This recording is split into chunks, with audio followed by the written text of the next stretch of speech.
আমাকে ছিনতাইকারী হাতে অনেকগুলো স্ট্যাব করছে। আসসালামু আলাইকুম এভরিওয়ান, আমি রাইসা মালিহা। আমি 2021-22 সেশনের ফরেস্ট ডিপার্টমেন্ট থেকে বলছি। আমি আপনাদেরকে একটা ইম্পর্টেন্ট মেসেজ দিতে চাই। আমি প্রেফার করছি ভিডিওতে বলা বিকজ অফ দিস। আজকে সকাল 8:45টার দিকে আমাকে ছিনতাইকারী হাতে অনেকগুলো স্ট্যাব করছে। জায়গাটা ছিল পাকবাড়ি বলা যায়, বর্ণমালা স্কুল থেকে একটু আগে। আমি জানি না এটাকে বর্ণমালা পয়েন্ট বলে কিনা। আমি রিক্সাতে ছিলাম।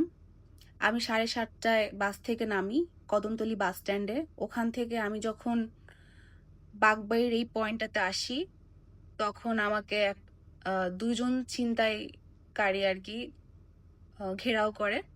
একজন বাইকে ছিল, একজন নেমে আমাকে আমার পেটের কাছে এভাবে নাইফ ধরে।